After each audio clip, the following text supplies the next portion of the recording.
Muy buenos días tengan ustedes, amigos de Caminemos Juntos. Aquí estamos empezando este programa, el espacio de CAF, un camino de desenvolvimiento espiritual. Estamos aquí en Radio Flash 107.7, Santa Rosa de Calamuchita, Córdoba, Argentina. Y acá también en la mesa de trabajo, los de siempre, Félix, Manuel, quien les habla José, y en los controles nos ayuda siempre Roberto Molina. Las presentaciones están hechas, el anuncio está hecho y ahora vamos directo al tema de hoy. Y para darle contexto, quería recordarles que estamos tratando un curso de CAF, un material de CAF que se llama Método de Vida. Y en la quinta enseñanza, que es la que vamos a desarrollar hoy, está el título Entrenamiento físico, mental y espiritual. Todo un ámbito general de entrenamiento. Entrenamiento físico, mental y espiritual. Ahí está, ese es el tema. Bien, recuerden que el marco general es método de vida. Alguna vez ya lo habíamos dicho, que cuando hablamos del desenvolvimiento humano, del desenvolvimiento integral, para que sea tal, este tiene que ser integral y abarcar todos los aspectos. Por eso el aspecto físico, el aspecto mental y el aspecto espiritual. Si no, le puede suceder como en el cuento, en la época de los galeones romanos, donde los esclavos iban encadenados a los remos, unos a la derecha y otros a la izquierda, y uno de ellos, en un determinado momento, le dice al que marca el ritmo con el tambor, que por favor le cambiara de lado. Y este le pregunta por qué quiere hacerlo, si hace apenas un mes que está remando de ese lado. Y le dice, mire, es muy simple, fíjese mi brazo derecho y mi brazo izquierdo. Mi brazo derecho está delgadito y normal y el brazo izquierdo tiene un hermoso músculo. Entonces yo quiero, aunque sea esclavo, es decir, por lo menos tener los dos brazos iguales. No les voy a contar cuál fue el desenlace, pero es obvia la respuesta.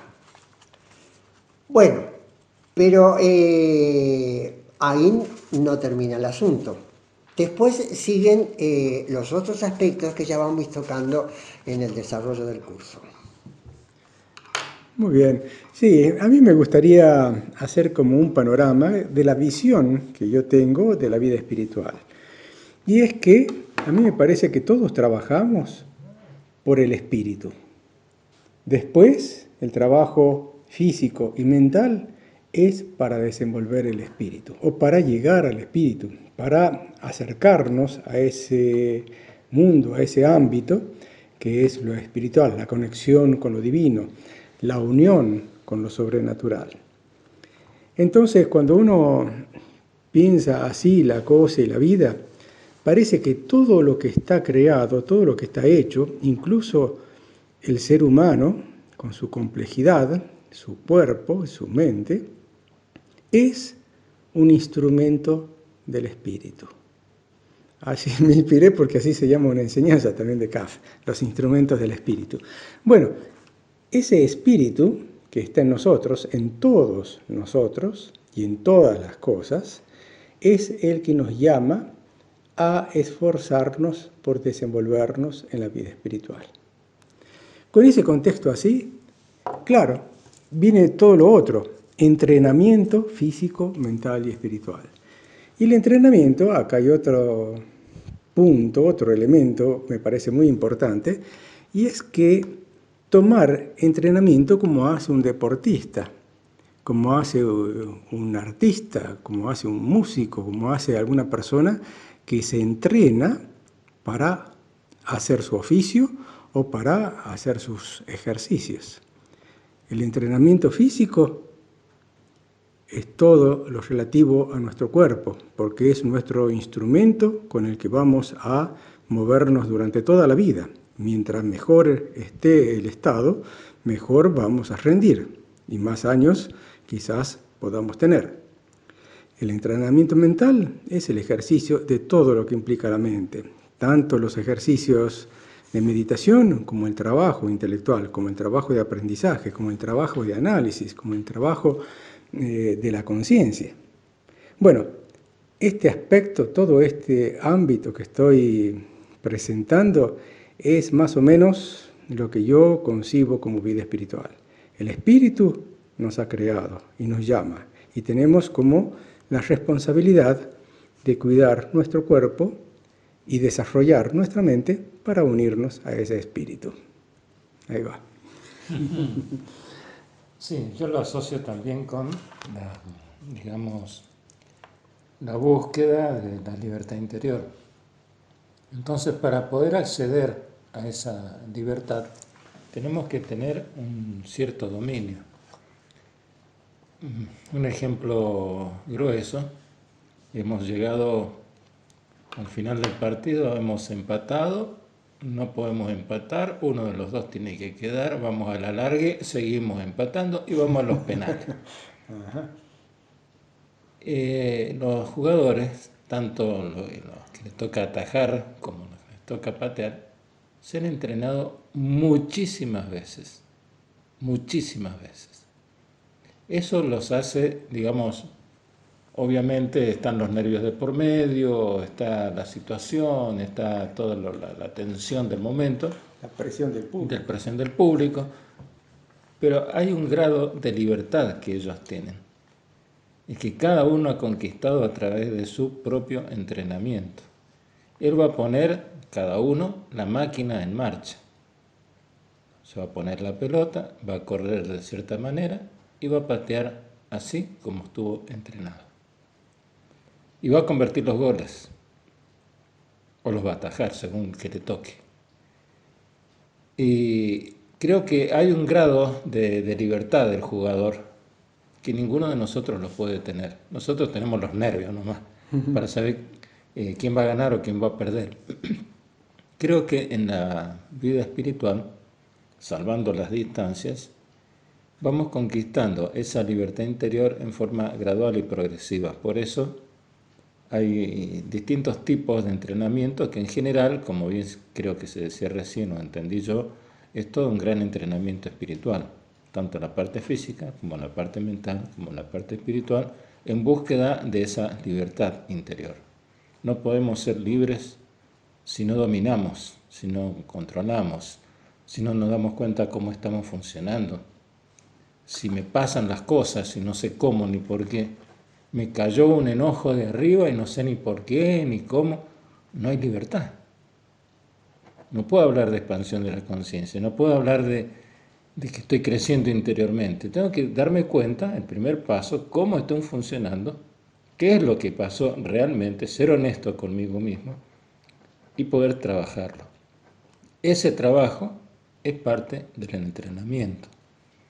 Y cuando tenemos un campeonato tan importante como es la vida misma, hace falta también la ayuda del director técnico, la del entrenador, la del médico, es decir, hay muchas personas que están atentos y nosotros lo único que tenemos que hacer es avisar y pedir ayuda para poder seguir con nuestro desenvolvimiento.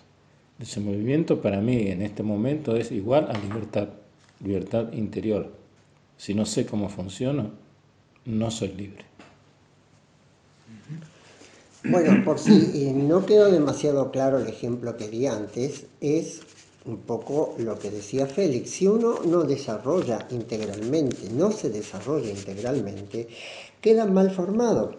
Si yo ejercito un brazo exclusivamente haciendo pesa, indudablemente el otro va a seguir siendo totalmente descompensado respecto al primero. Pero bien, alguien que sabía dijo que la disciplina exterior, y a través de la disciplina exterior, alcanzamos la liberación interior. Y otra cosa que están en nuestros apuntes, dice que de alguna manera esto que está mencionado allí, ya la ciencia hoy lo está confirmando. Ante, por ejemplo, los estímulos externos, pensamientos y sentimientos, nos afloran sin poder salir de ellos y llegamos con el tiempo a identificarnos con ellos como si fueran verdaderamente nuestros. Y en realidad son elementos adquiridos a través de plasmados por nuestra familia, por nuestra cultura, por nuestra educación, por nuestro medio ambiente, por nuestros amigos, etcétera, etcétera. Por lo tanto, para llegar a ser nosotros mismos realmente y mantenernos en salud física, mental y espiritual, necesitamos una vida sana. Pero yo diría algo antes de esto. Necesitamos, no me sale la palabra en este momento, pero es deseducarnos, no es ese el término. Desaprender, digamos, aquello con lo que nos identificamos como nuestro. Porque si estamos cargados, si una pila cargada no se puede cargar de nuevo. Tenemos que desaprender, desandar lo andado para volver a cargarnos de nuevo con una vida sana. Y en estos tres sentidos. Por ejemplo, hacia el científico por un lado, el artista, el deportista, necesitan trabajar tanto en mente y cuerpo para que la calidad de su hacer sean creativos, artísticos o competitivos. Lo mismo es para el servicio de nuestro objetivo espiritual. Vaya, vaya. Bueno, sigamos con otras cosas más, otros aportes más. Ya que está tan diverso, tan nutrido el asunto, voy a dar otro tema más. Aparte del entrenamiento, eso que lo hace capaz a una persona, artista, deportista, lo que sea, o científico, está, me parece, aquello que es relativo al arte. No solamente el arte, el que escribe, el que pinta, el que toca música, sino el arte que tiene cualquier cosa de la vida. Hay un partido de fútbol cuando se hace muy bien y es como una obra de arte. Hay una música, una composición que es excelsa y es una obra de arte. Hay simplemente una conversación enriquecedora, noble, sana, y es como una obra de arte. Entonces ese entrenamiento físico, mental y espiritual, aparte del ejercicio que significa hacerlo, hay que hacerlo artísticamente, me parece, porque allí es cuando se produce la belleza en todas las cosas. Y por otro lado, también otro aporte es que el trabajo cada vez es como más urgente, me parece. He visto en el día de hoy unas noticias que en los lugares donde hay conflicto en el mundo, y conflictos grandes, serios, a veces no tienen o no se ven o no se quieren ver las soluciones. Y a veces se empujan las cosas hacia la contienda, hacia la guerra, y hay momentos en que no se puede detener, no para el asunto, y puede eso conducir a una catástrofe. Entonces, este entrenamiento físico, mental y espiritual tiene urgencia, tiene en los seres humanos apuro. Hay que hacerlo con presteza, porque no queda mucho tiempo. O sea, no sabemos el tiempo está, pero mientras más hagamos ese trabajo, más almas se sumarán, más fuerzas se incrementarán para que la cosa se desenvuelva de la forma pacífica y la forma que haga crecer al ser humano y no destruirnos. Entonces, aparte del arte, hay que hacerlo rápido. Sí, este entrenamiento al que se está aludiendo, al ser integral, al pretender abarcar todos los aspectos del ser, no es una cosa que se practica un momento y se deja. Es algo que involucra toda la vida, todas las horas del día. inclusive en las horas de sueño, cómo nos preparamos para el descanso, cómo funcionamos, cómo funciona nuestra mente, como se aludía recién, inclusive cuando estamos comiendo. Porque independientemente de cómo esté cocinado el manjar, el alimento, está por un lado la intención y el amor que le puso aquel que lo preparó, pero también está el agradecimiento y el cariño con que uno lo come. Si uno al mismo tiempo, digamos, está, valga la expresión en toda su amplitud, envenenado por una mala noticia o por lo que fuera, por bueno que sea el alimento, uno se está envenenando y no le puede echar la culpa a nadie. Es decir, todo es parte de nuestro entrenamiento. Todo podemos transformarlo en un alimento sano. Hubo quien dijo que no podemos controlar lo que nos llega, pero sí podemos controlar lo que emitimos. Y a veces las cosas que nos llegan no son tan lindas, ni tan buenas, ni tan esperanzadoras como uno quisiera, como uno le gustaría. La vida es como es, las cosas vienen como vienen. Ahora, una vez que eso llegó a mí, lo elaboro para poder entregar algo distinto, algo mejor. Entonces, la responsabilidad siempre nos toca a todos y a cada uno. Por eso va en primera persona, a mí me toca. Él me dijo, sí, está bien, él le dijo porque a lo mejor estaba nervioso, no se sentía bien, estaba triste, lo que fuera. Pero yo qué hice con lo que me llegó. Él me habló mal y entonces yo le respondí igual. Entonces soy un esclavo, no soy libre. La libertad justamente se manifiesta en ese entrenamiento. Para poder llegar a asumir esa libertad, algún día llegará en que me tiren basura y yo devuelva flores. Pero es mi responsabilidad, no le puedo echar la culpa al que me tiró con eso.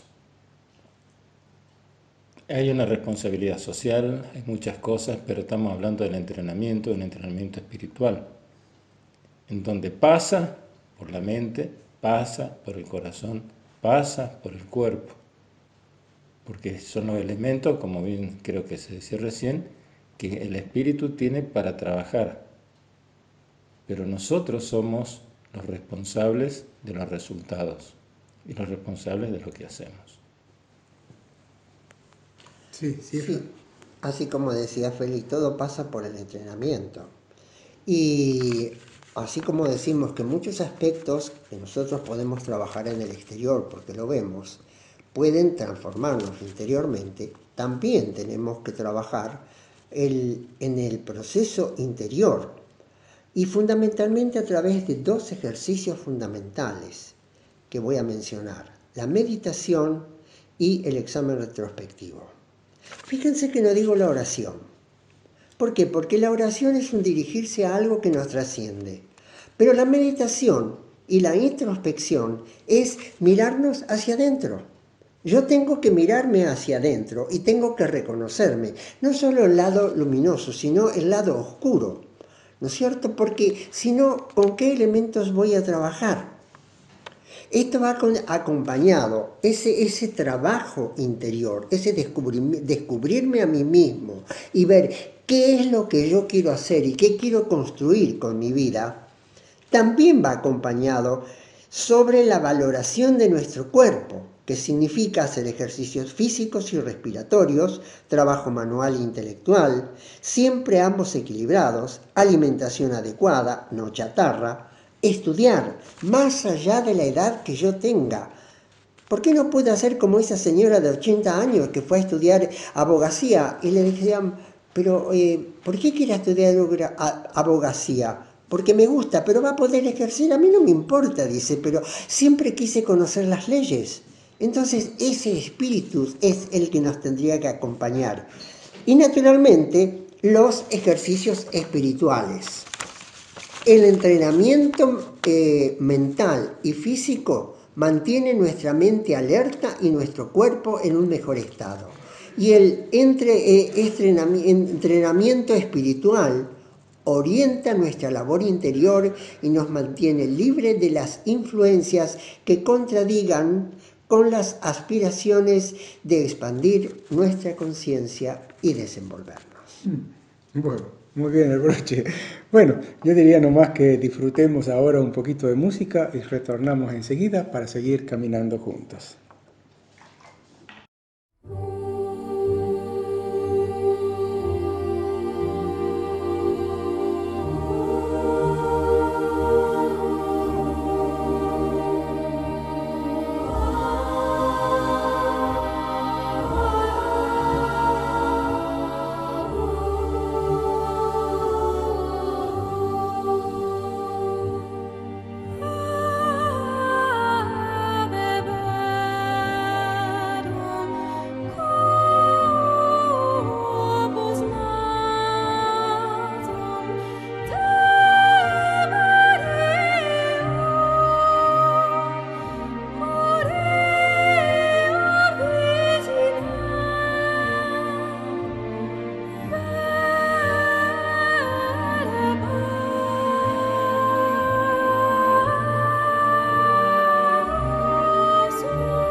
La obra escuchada se conoce como el Adagio de Albinoni o Adagio en sol menor del compositor Tommaso Albinoni, pero se trata de una pieza neobarroca para cuerda y órgano en sol menor. Esta obra fue originalmente atribuida al compositor veneciano del siglo XVIII, Tommaso Albinoni, pero en realidad fue compuesta en 1945 por el musicólogo italiano también Remo Giasotto. Parece ser que esta obra fue publicada por primera vez en 1958 y el editor lanzó como argumento de venta que el autor se había basado en unos fragmentos de un movimiento lento de una sonata a trío de Albinoni, presumiblemente encontrados en las ruinas de la biblioteca de Dresde. Esto tras unos bombardeos de la ciudad acaecidos en la Segunda Guerra Mundial. Esta versión de que habría habido unos manuscritos en Dresde nunca fue corroborada, nunca fue precisada ese descubrimiento. Así que fue desmentido incluso por la propia biblioteca de Dresde. El adagio corresponde a Remo Giasotto, pero mundialmente se atribuye a Tommaso Albinoni. La versión de hoy que hemos escuchado está arreglada para orquesta de cuerdas y coro de niños. Estamos transmitiendo por FM Radio Flash desde Santa Rosa de Calamuchita, provincia de Córdoba, Argentina. Para escuchar el programa en vivo, comparta la siguiente dirección: fm-flash.com. Para escuchar el programa en diferido, diríjase a YouTube en la web y coloque en el buscador CAF Caminemos Juntos. Allí puede elegir el programa que desee escuchar. El sitio web de CAF, del Camino Espiritual, es www.caf.org. Les agradecemos. Quieran enviar sus comentarios, opiniones o sugerencias al email infocaf@gmail.com. Muchas gracias. Estamos en el programa Caminemos Juntos, es el espacio de CAF, un camino de desenvolvimiento espiritual. Y aquí tenemos la entrevista de hoy. Estamos también con una videollamada con Córdoba. En la pantalla está la licenciada Andrea Armoa. Ella es licenciada en fonoaudiología y estimulación cognitiva. ¿Dije bien, Andrea? Buenos días, sí, ¿cómo le va? Bien. Buenos días. Y además es muy simpática porque yo ya la conocía de antes. Ay, bueno, muchas gracias. Bueno, estas profesiones, Andrea, yo no conozco mucha gente que se dedica a estas. ¿Eso fue una elección suya espontánea, estudiar estas carreras? ¿O fue algo que le fue apareciendo en la vida y tuvo que decidir así? Un poco y un poco. No, yo creo que primero inicia por ciertas vivencias que yo tuve cuando era chica. Mi familia y por ende yo siempre pertenecimos al movimiento Scout. Y entonces esto de la vocación de servicio, de la ayuda al prójimo, bueno, estaba instaurado de una forma natural en la familia. A su vez teníamos, bueno, diferentes situaciones, conocíamos personas. Mi papá tenía una prima que era muy allegada a nosotros, que era sordomuda, y ella cada vez que nos visitaba tenía una habilidad para comunicarse y para expresarse, más allá de que no usaba el lenguaje oral, que realmente a mí me parecía muy interesante. Y era, cada vez que venía era estar ahí pendiente y ver cómo poder interactuar con ella y ver cómo se comunicaba. Para mí era fantástico. Perdón, un paréntesis rapidito. ¿Ella era formada, educada también en su limitación o era su forma de comunicarse? En realidad usaba algunas señas, pero no todos, porque esto ya hablo hace mucho tiempo. De hecho, ella era muy grande. Entonces, en esa época, cuando ella era chica, no era muy común tener una discapacidad, tener una hija con discapacidad y bueno, y, incorporarla a la sociedad. Entonces, Claro. de por sí, como que estaba bastante oculta, pero a mi Sí. casa iba mucho. Claro. Y ella usaba señas, pero también sonidos propios que ella como que le daba esa intención comunicativa. Entonces todos teníamos que interpretar lo que ella nos quería decir. Ah, qué Entonces interesante. era como un trabajo doble, era ver, tratar de interactuar con ella y además interpretar lo que nos quería decir. Es como que, no sé, a mí me resultaba muy interesante cada vez que ella nos venía a visitar. Bueno, era un desafío realmente. Y Tal cual. ahí empezó entonces, Andrea, el interés por querer comunicarse con una Sí, persona con sí, discapacidad. exacto. Y después, una vez en el secundario, hablando con una profesora, me acuerdo que, bueno, hablábamos de qué íbamos a hacer cuando terminábamos el secundario, y yo le comenté que, bueno, que tenía como esa inclinación, igualmente iba a ser un retiro vocacional para, bueno, afianzar si realmente era lo que yo quería. Y ella me dijo unas palabras que como que también me quedaron. Ella me dice, qué bueno que elijas algo en lo que puedas ayudar a otros. Y me Claro, parece que ahí como que fue afianzar que realmente lo que yo quería era contribuir de alguna manera al bienestar de las personas, claro. ¿no? Desde algún punto. No me iba a poner a estudiar medicina porque me da cosa en la sangre, entonces dije, por ese lado no voy, Claro, voy por otro donde yo me pueda sentir un poco más claro. confiada.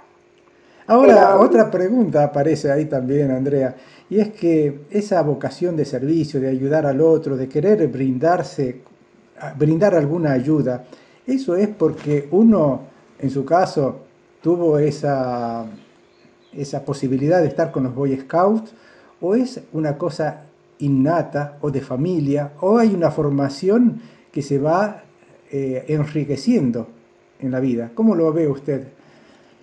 me parece que en mi caso, la verdad, nosotros, desde que yo nací, pertenezco al grupo Scout. O Ah, sea, es como que, no sé, yo nací en noviembre y en febrero me llevaron a un campamento del grupo. Era como que, no sé, no, estaba ahí. lo tomo como algo que es muy natural. Pero también creo que la experiencia y la vivencia me llevó a decir, bueno, esto es realmente lo que, el camino, ¿no? O sea, esto de poder estar a disposición de otro de alguna manera en mi caso, desde mi formación o con lo que yo pueda contribuir. Creo que Claro, es un poco adquirido y un poco, bueno, natural. natural. Bueno, estábamos en la secundaria entonces, y allí decidió Sí. entonces estudiar. Ahí fue, dije, bueno, sí, es esto. Pero me parece también que eh, fue cuando hice las prácticas, las primeras prácticas de la carrera, donde terminé de definir mi convicción de que era eso, porque ahí nosotros tuvimos la posibilidad de compartir o de vivenciar la profesión desde el campo propio, ¿no? Entonces, ver el trabajo con el paciente, bueno, las diferentes alteraciones que provocan en la comunicación y el lenguaje, porque también uno dice, bueno, fonobiología es el trabajo de reeducar la R o la S, y no es solo eso, trabajamos muy integral, se trabaja mucho a nivel interdisciplinario, a veces uno tiene el concepto de que, bueno, la fonoaudióloga trabaja con niños y no, o sea, yo trabajo con adultos mayores. Claro. Bien, y ahí en el trabajo, cuando usted empezó a trabajar, ¿ya empezó directamente con niños y mayores o hubo una etapa previa formándose también? Sí, bueno, yo tuve la suerte realmente de que justo en el lugar donde hice mis primeras prácticas, nosotros en la carrera, en ese momento vos te recibías a los 3 años de fonoaudióloga y después hacías 2 años más para obtener el título de licenciada. Pero ya con el título de fono uno puede ejercer. Entonces, en mis primeras prácticas la hice en una institución donde principalmente atendía a adultos mayores que habían tenido ACV, entonces tenían trastornos cognitivos por diferentes causas como ACV, Parkinson, Alzheimer. A partir de ahí es donde, bueno, yo me empecé a formar y a interiorizarme más por esas áreas.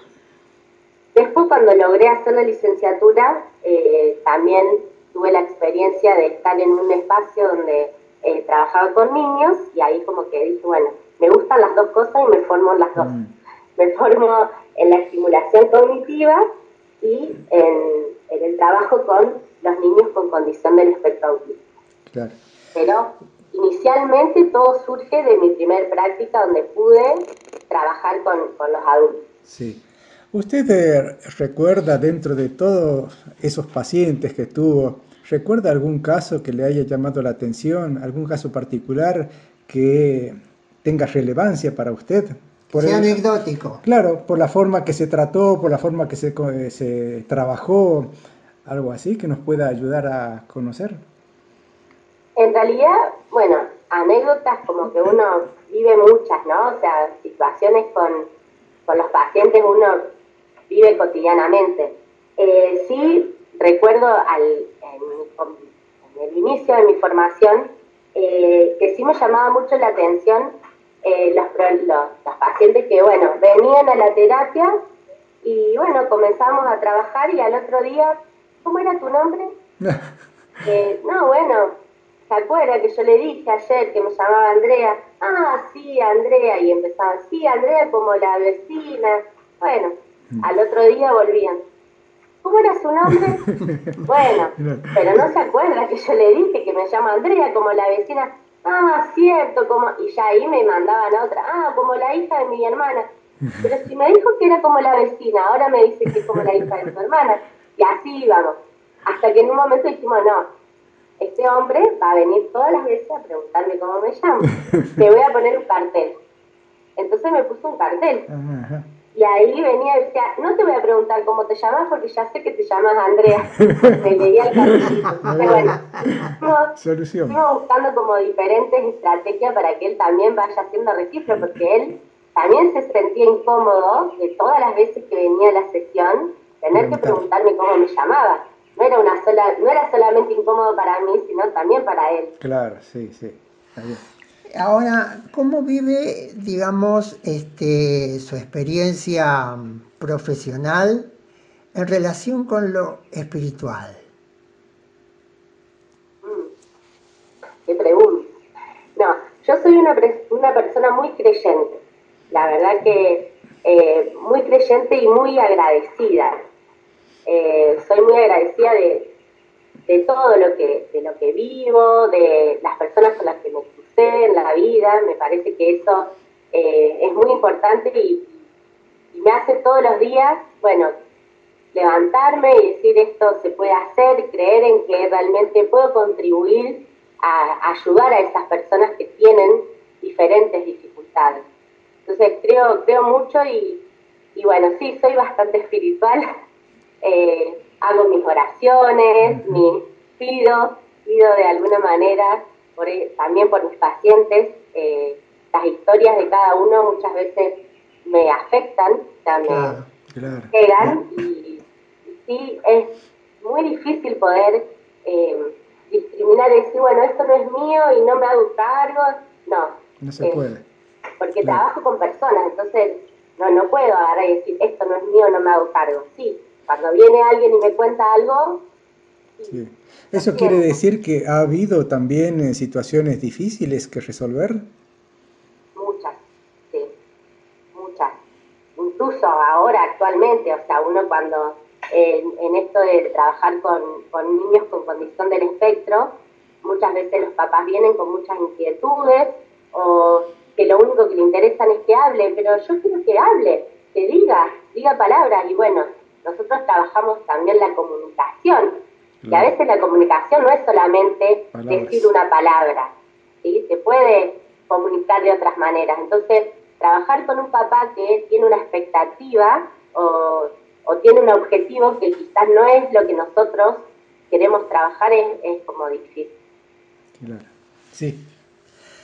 Andrea, respecto a esto que está comentando, por lo menos yo tengo entendido que los psicólogos y los psiquiatras también se hacen tratar, porque muchas veces quedan muy cargados por esas situaciones, porque al final lo toman como personal.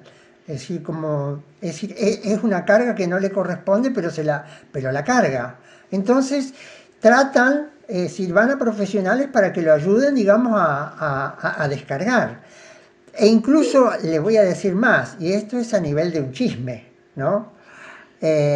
A mí me gustó siempre relacionarme con las curanderas y conocerlas, pero conocerlas personalmente, no como curandera, sino como persona en relación con su trabajo. Y ella me decía, una de ellas me decía, mira Manuel, dice, yo me cargo mucho mucho, porque vienen situaciones muy difíciles. Entonces, ¿qué hago? Voy a caminar por el río. Entonces, el arrullo del agua, a mí es como si yo dejara que el arrullo del agua y la corriente llevara todo lo que tenía dentro. Entonces venía totalmente limpia y descargada. ¿Usted hace algo así? Sí, a mí yo no comparto todo lo que usted está comentando. Creo que en realidad las personas que trabajan con personas, no solamente del área de la salud, sino de cualquier profesión, oficio, uno tiene que buscar como una actividad o una alternativa para hacer ese descargo. En mi caso es la natación. Yo, sí, elijo cuando estoy así, en realidad lo hago también como un ejercicio físico, pero además la conexión con el agua, como que es mi canal, la tierra, es mi descargo. Entonces sí, hago. Igualmente también he recurrido a diferentes terapias, ¿no? También creo mucho en las energías, entonces, bueno, muchas veces que uno se carga de lo que pasa en el ambiente, de muchas energías negativas, por así decirlo, entre comillas, y busco, bueno, esto de Reiki o de cosas que me ayuden a desprenderme de esas cosas que pueden afectar. Estaba pensando también, Andrea, en otra área que es, más que área, es el contacto con los padres de los chicos que tienen autismo en este caso. ¿Cómo es el trabajo con ellos? Sí, nosotros nos apoyamos mucho, por suerte, ¿no? Que es un trabajo interdisciplinario. Entonces, acá, en el trabajo con los papás, también nos apoyamos mucho del área de psicología. Muchas veces hay cosas que hay que comunicar a los padres que, la psicóloga o el psicólogo como que nos da ahí una ayudita para que se trabaje en sesión y no sea quizás el impacto tan grande o ayudarlo al papá a entender por qué nosotros elegimos estos objetivos y cuál es el fin de ese objetivo, ¿sí? No es que uno no va a interiorizarse por lo que el papá quiere lograr, pero sí también a veces ellos necesitan como alguna asistencia para entender a dónde o cómo llegar a eso que ellos quieren lograr. Entonces el trabajo con psicología para trabajar con los papás es muy importante. Interdisciplinaria. Claro, sí, interdisciplinaria. Exacto. Cuando usted trabaja así en esos círculos, ¿son casos individuales que tiene que tratar o se puede hacer en conjunto con un grupo de chicos o de adultos? En el caso de la estimulación cognitiva, a mí me pareció muy rico trabajarlo en grupo. Nosotros iniciamos el proyecto en la institución donde lo estamos haciendo, lo iniciamos en el 2018 y surgió como como un proyecto porque había muchos pacientes mayores que ya habían hecho su tratamiento, su rehabilitación física y quedaron ahí como que no era suficiente. Entonces surge esta posibilidad de incorporar talleres de estimulación cognitiva. Comenzamos en el 2018, finales del 2018, principios del 2019 y tuvimos un éxito fantástico. Después nos agarró la pandemia y ahí dijimos, acá pobres pacientes los dejamos a todos en el aire. Y se nos ocurrió hacer videollamadas. Ajá. Bueno, hablamos con algunos pacientes que le interesaban, era todo en ese momento. Ahora como que la tecnología, los adultos mayores la tienen más incorporada, pero al inicio de la pandemia las videollamadas, el trabajo con el celular no era tan corriente como es ahora. Y les gustó la propuesta, entonces incorporamos poquitos pacientes y hacíamos videollamadas un ratito, explicábamos los ejercicios, y el resultado fue muy, muy sorprendente y muy productivo. O sea, les gustó muchísimo el trabajo a través de la pantalla. Les mandábamos actividades, entonces la podían hacer en la casa, después nos mandaban las fotos con los resultados, y creo que ahí se afianzó. Cuando ya volvimos a la presencialidad, de un grupito de 20 empezamos a tener como más convocatoria, entonces Claro. nada, ahí surge el trabajo. Y ahí también aparece quizás otro elemento, que cuando empieza el grupo presencial, también el grupo en sí tiene que haber una cierta consolidación, una cierta armonía, una cierta comunicación entre sí. ¿Cómo son esos grupos presenciales? Y por lo general nosotros primero hacemos como un relevamiento de los niveles, porque la realidad es que no todos los adultos tienen el mismo nivel cognitivo. Hay muchos casos que ya vienen con una patología previa, entonces su deterioro cognitivo también está relacionado con esa patología, ¿sí? Pero en general los agrupamos por niveles. Y bueno, hay niveles que son leves, por así decirlo, y la verdad que los pacientes tienen mucho registro de su situación. Entonces es muy enriquecedor trabajar desde ese lado, porque se comparten vivencias, cada uno desde su lado, desde su profesión o desde sus experiencias, y se arman grupos muy interesantes y muy respetuosos. Creo que eso también, en los que yo pertenezco, muy respetuosos, del uno con el otro, con el profesional, amables y muy predispuestos, sabiendo a qué van. Claro, eso es importante. O sea, ellos tienen una asunción de su condición normalmente. Claro. Los de este nivel sí. saben, tienen registro de a qué van y por qué y lo que quieren trabajar. Son muy conscientes de lo que quieren trabajar. Muy bien. A veces cuesta más, ¿no? A veces cuesta más que darse cuenta de que hay algunos deterioros, sino algunas dificultades que son también propias del desgaste. Yo siempre le digo lo mismo. Así como el cuerpo tiene que ejercitarse y también uno va desgastando su cuerpo, bueno, las actividades cognitivas pasa lo mismo. No es lo mismo cuando uno tenía 20 que se acordaba todo un libro, ahora que bueno, con el paso del tiempo estas funciones se van descendiendo. Claro, va cambiando. ¿Cómo se llamaba usted? Andrea. Te voy a poner el cartelito. Acá tenemos el cartelito en el Zoom. Sí. Bueno, yo creo que ¿qué hay ahora para el futuro? ¿Cómo es su proyecto? Proyecto de vida. Bueno, proyecto de vida, no. Creo que sí, en mi proyecto de vida está continuar ejerciendo en estos dos campos que son totalmente opuestos, porque uno es con niños y otro es con adultos. Hace poquito una de las coordinadoras con las que trabajo me decía, el año que viene tenés que decidir que para qué lado vas a ir. Y yo le decía, no me podés decir eso, no me podés pedir que decida qué voy a hacer el año que viene, porque para mí es un complemento trabajar con un área y con el otro, con una edad y con la otra, es un complemento. Entonces, como proyecto de vida, continuar en esto, porque es lo que me gusta. Sí, qué lindo. Bueno, Andrea, yo creo que ha sido un panorama hermoso el que nos ha transmitido, nos ha pasado, nos ha puesto en adelante. Y yo quisiera terminar la entrevista presentándola otra vez. Andrea Armoa, de Córdoba, licenciada en fonoaudiología y en estimulación cognitiva. ¿Dije bien, no? ¿O faltó alguna otra cosita? No, lo podemos dejar ahí también. Y trabaja con niños autistas y con adultos en la estimulación cognitiva. Sí. De eso doy fe. Exacto. Bueno, muchas gracias. Uno de mis mejores alumnos, Manuel.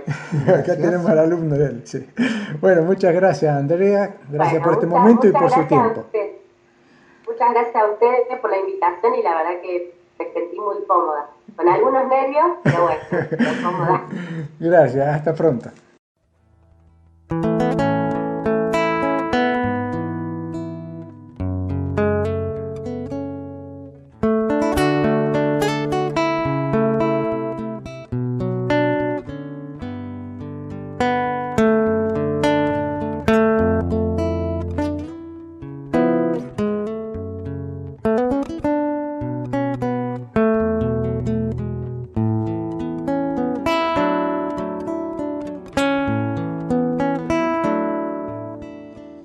Soy de la orilla brava del agua turbia y la correntada que baja hermosa por su barrosa profundidad.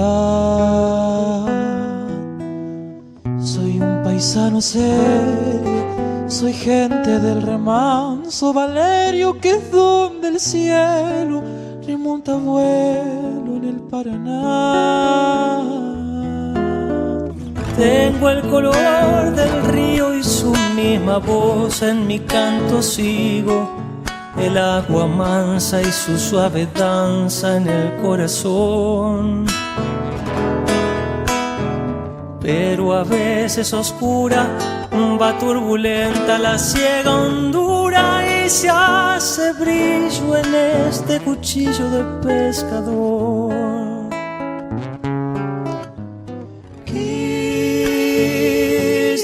De las redes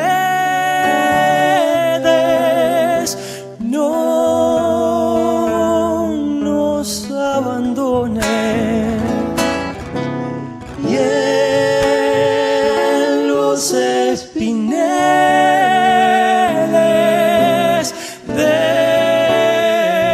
déjanos tus dones. No pienses que nos perdiste, es que la pobreza nos pone tristes, la sangre tensa y uno no piensa más que el morir.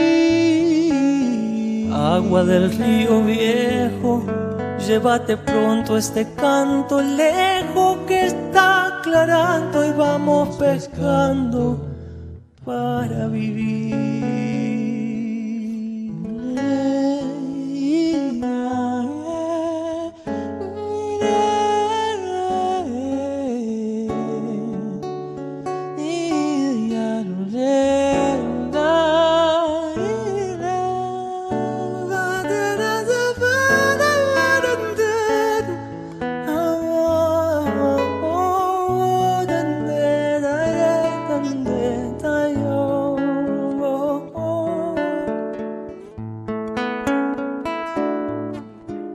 Llevo mi sombra alerta sobre la escama del agua abierta y en el reposo vertiginoso del espinel. Sueño que alzo la proa y subo a la luna en la canoa y allí descansa hecha un remanso mi propia piel. Agua de mis dolores, ay Cristo de los pescadores, dile a mi amada que está penada esperándome, que ando pensando en ella mientras voy vadeando las estrellas, que el río está bravo y estoy cansado para volver. Cristo de las redes, no nos abandones.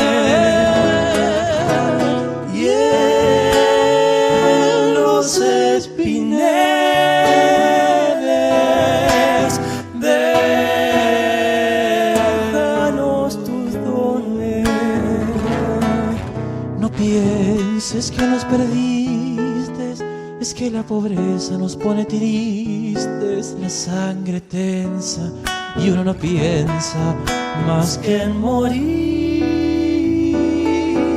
Agua del río viejo, llévate pronto este llanto lejos que está aclarando y vamos pescando para vivir. Agua del río viejo, llévate pronto este canto lejos que está aclarando y vamos pescando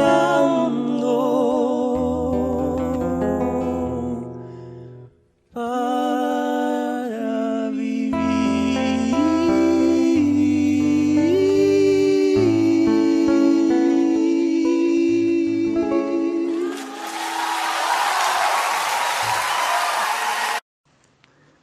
Oración del Remanso es la canción escuchada recientemente y que pertenece al cantautor argentino Jorge van der Mole. La canción Oración del Remanso es un chamamé que fue compuesto en 1998 y es considerado uno de los himnos del cancionero popular argentino.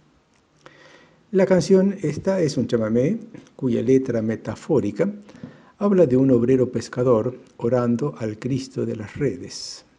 También se hace referencia al Remanso Valerio, que es un paraje ubicado a mitad de camino entre las localidades santafesinas de Rosario y Granadero Baigorria, esto sobre el río Paraná.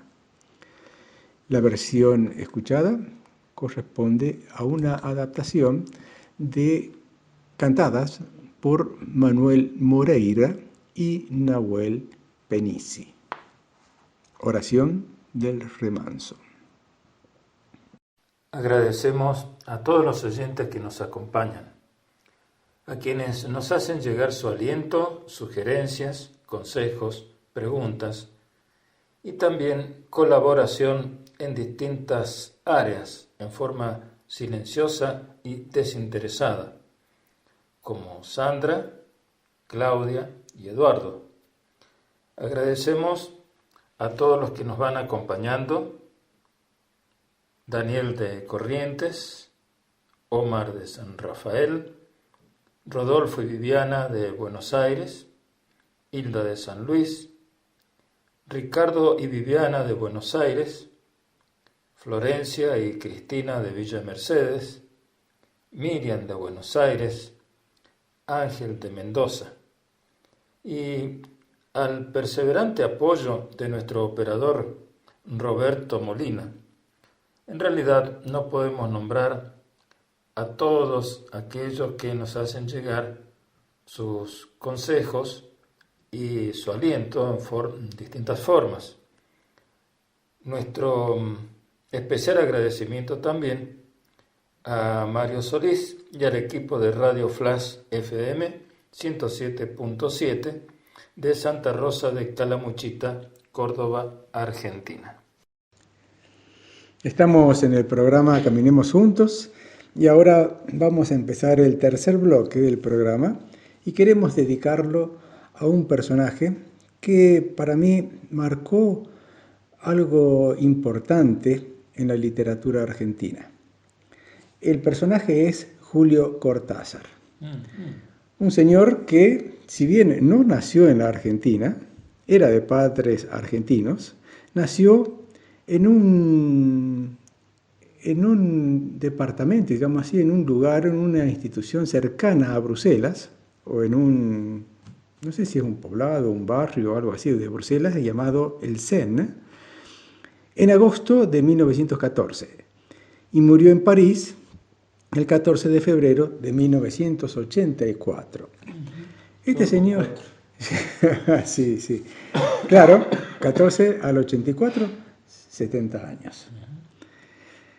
El señor Cortázar, Julio Cortázar, como dijimos, fue hijo de argentinos, padre y madre argentinos. El padre tenía que ver algo con la embajada de Argentina en los Países Bajos y por eso nació en ese lugar, en Bruselas, y él dice que fue su nacimiento causa por la diplomacia y el turismo.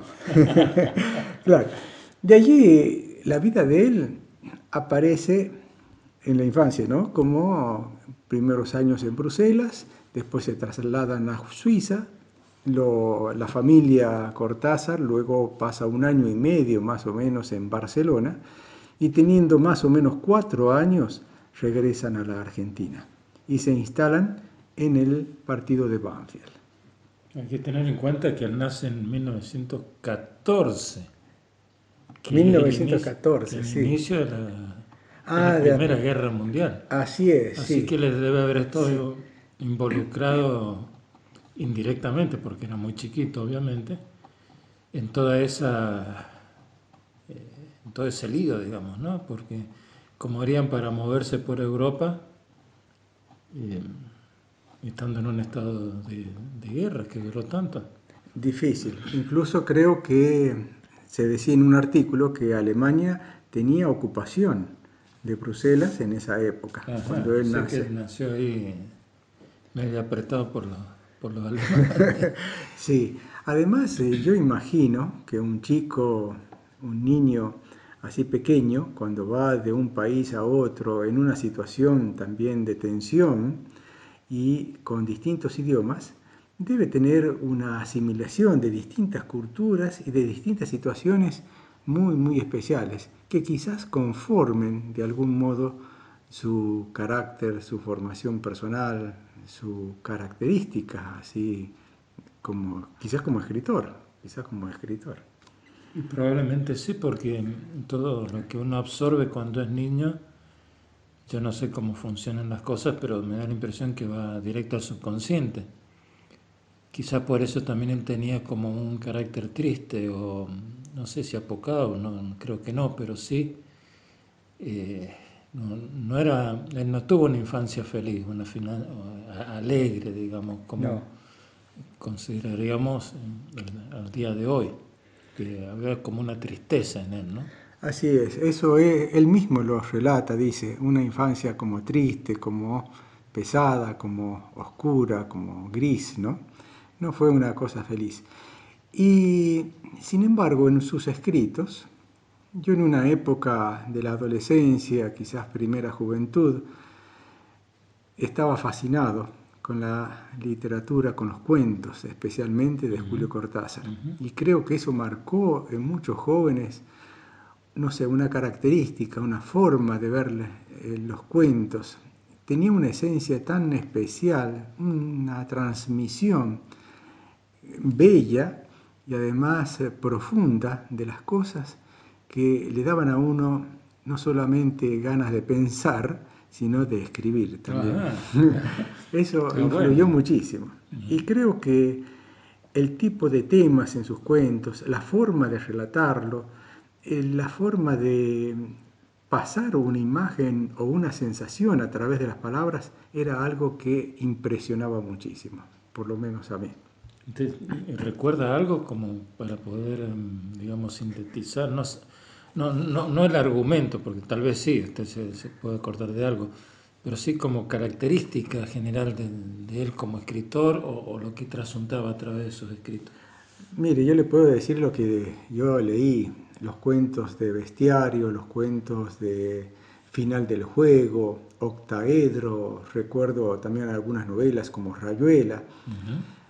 Bueno, hay unos cuentos que son alucinantes, por ejemplo, uno que se llamaba Casa Tomada, que trata de que una familia tiene una casa muy grande y poco a poco van como dejando habitaciones desocupadas, porque uno se da cuenta al final que es alguna entidad que va tomando la casa y ellos van quedando reducidos en la casa hasta quedar en una sola habitación. Fascinante. Otro cuento también que es alucinante es uno que se llama La noche boca arriba.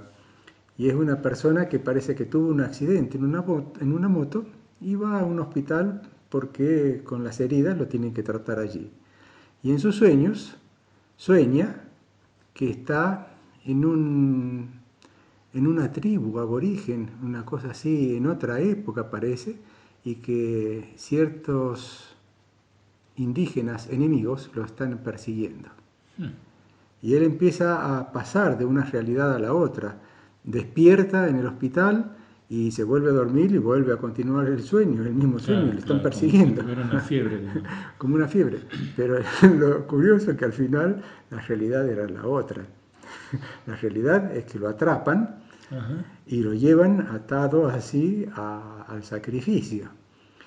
Mientras que esa alucinación, ese sueño que fue en el hospital, era una cosa totalmente descabellada y loca.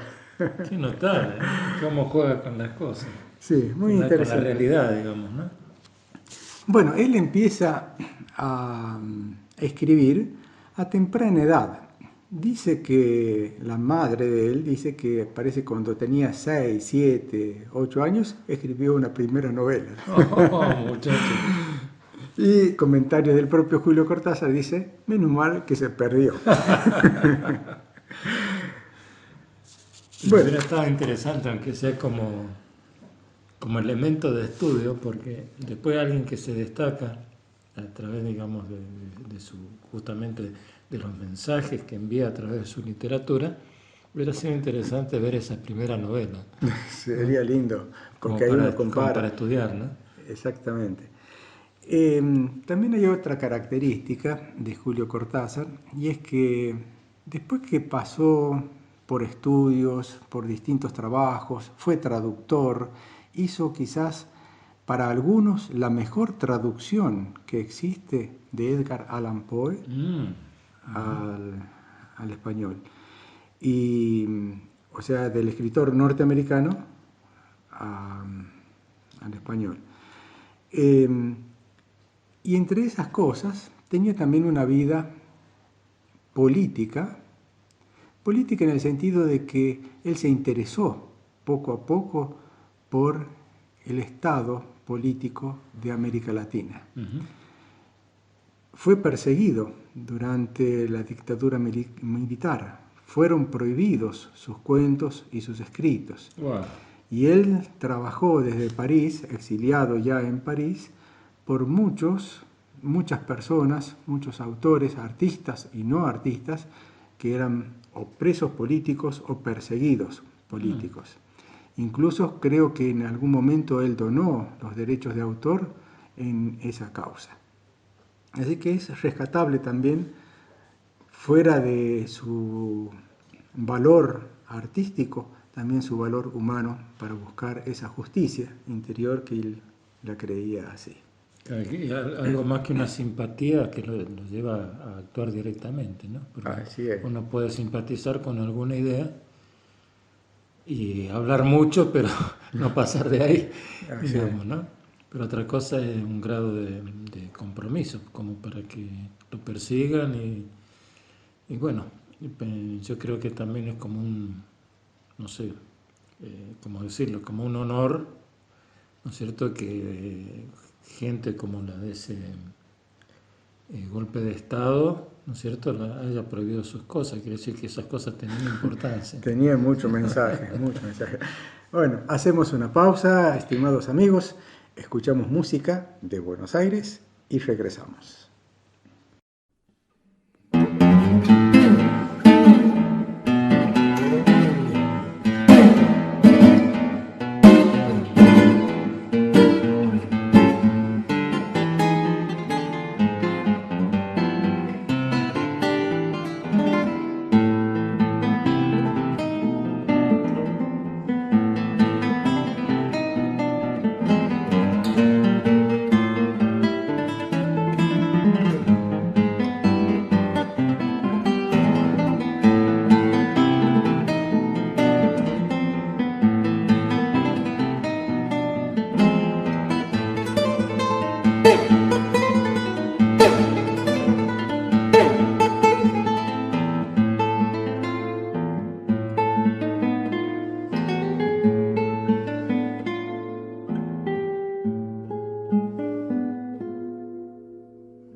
Otoño porteño es la composición escuchada, un tango que forma parte de las 4 estaciones porteñas, escrita por el músico argentino Astor Piazzolla.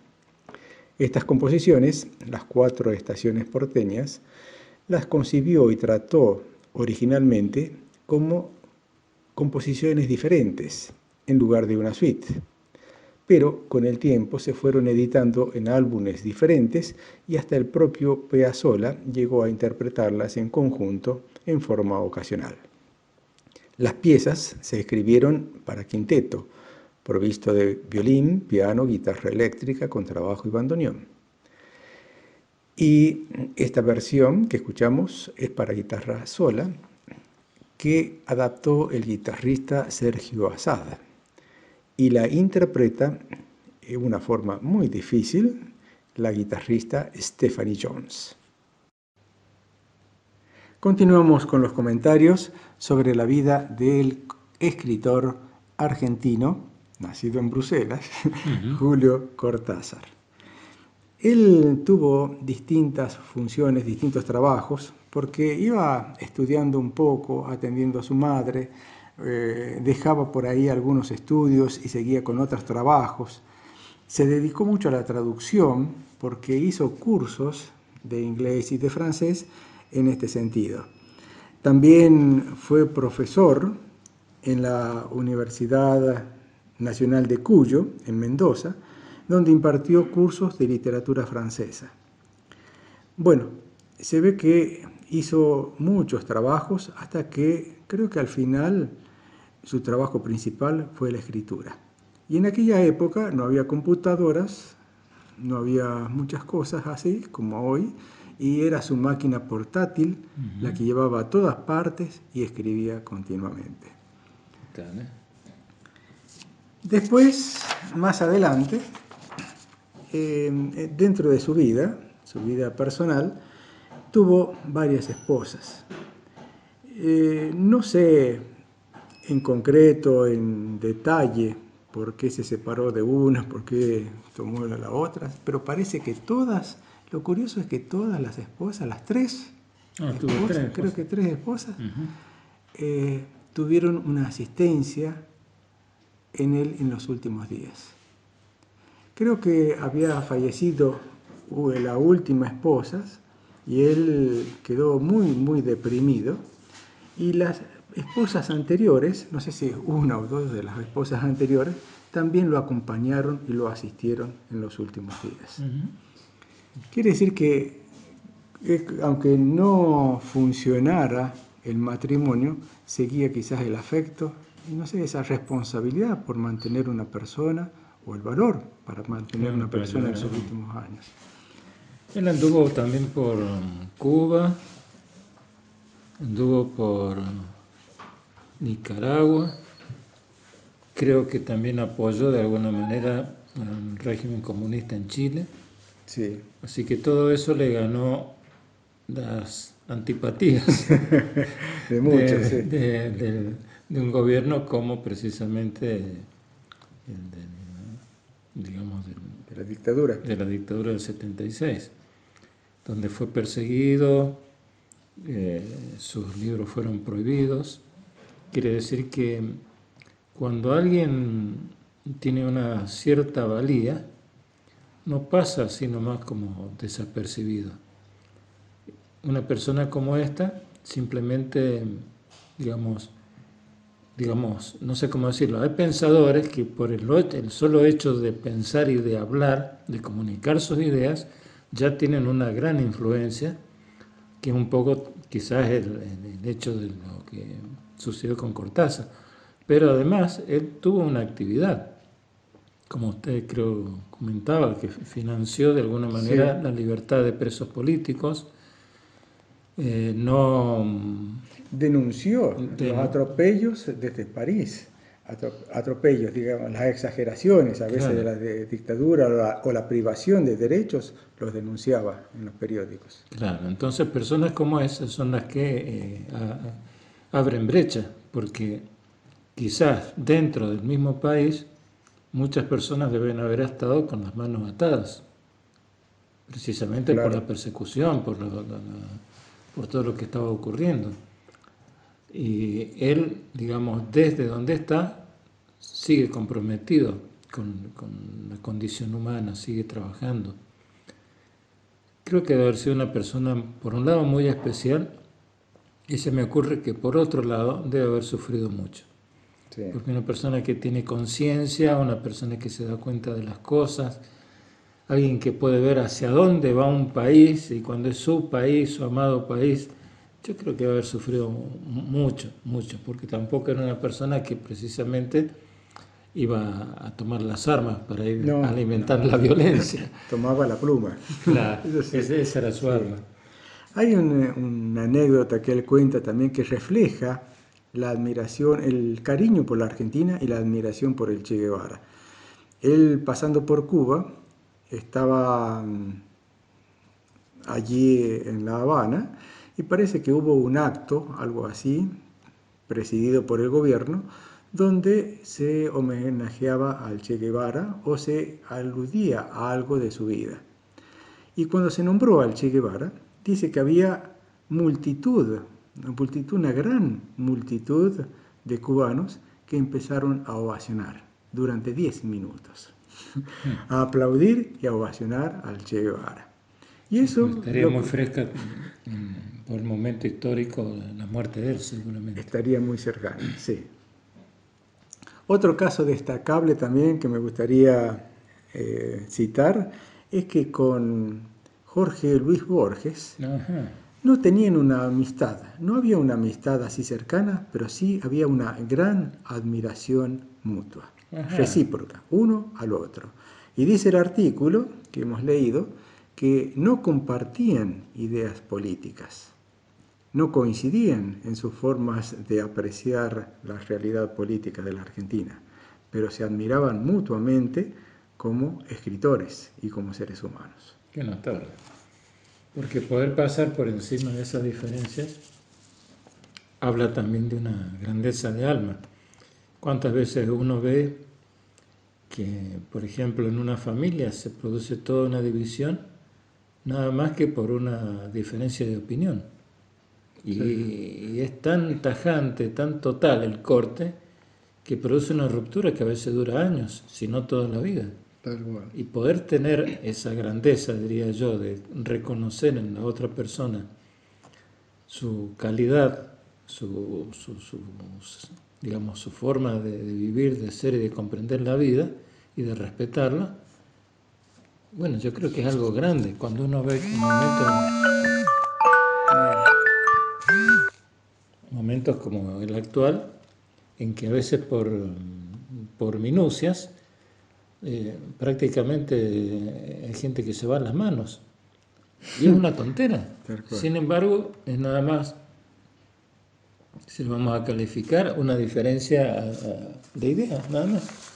Por cuán identificado puede estar uno con una idea determinada como para tomar al que piensa distinto como enemigo.